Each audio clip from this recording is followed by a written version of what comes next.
शेतामध्ये दोन गडी तुऱ्हाट्याच्या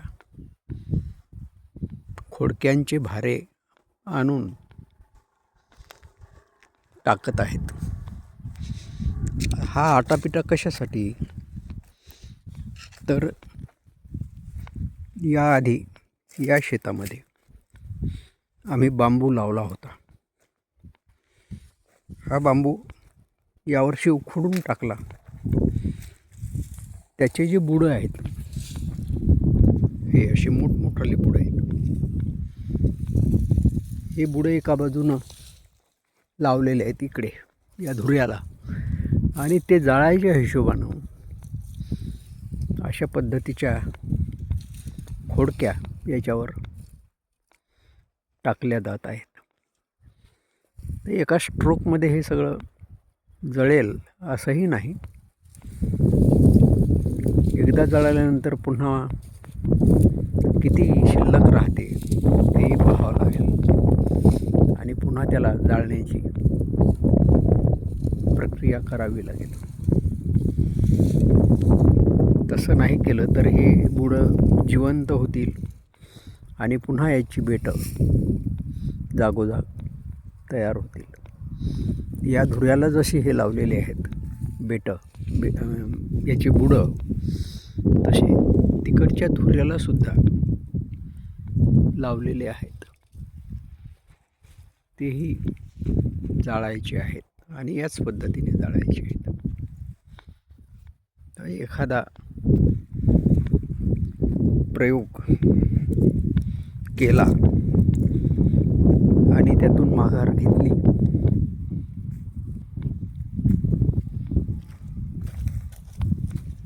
थोडा बहुत त्रास होतोच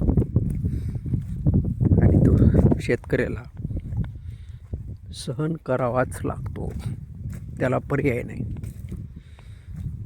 गेल्या वर्षी लावलेले हे आंबे, हा हापूस आंबा आहे.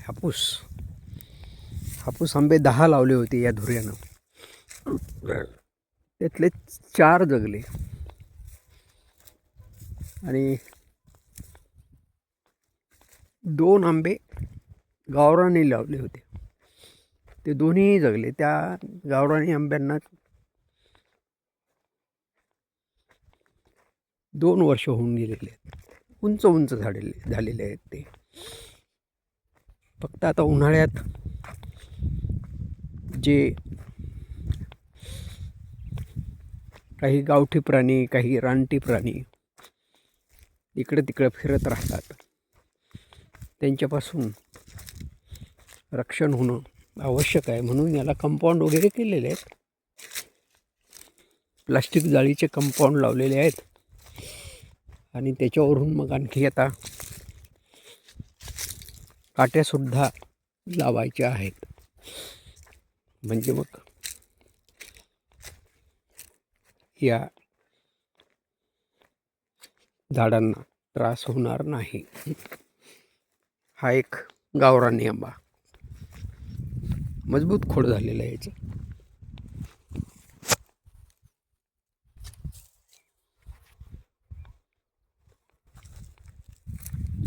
दुसरा हा एक आहे.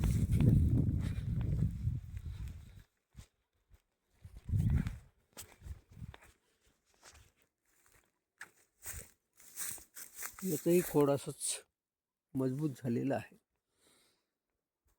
तिकडे आणखी 2 हापूस आंबे आहेत.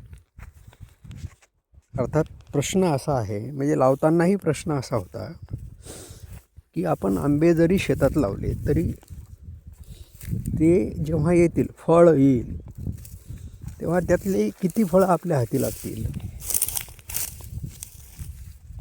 त्याचं उत्तर आम्ही ठरवलं ते असं की आपल्याला जरी खाता नाही आले तरी कोणीतरी खाईल. वानरं खातील, माणसं खातील, ज्याच्या हाती पडेल ते खाईल, तो खाईल.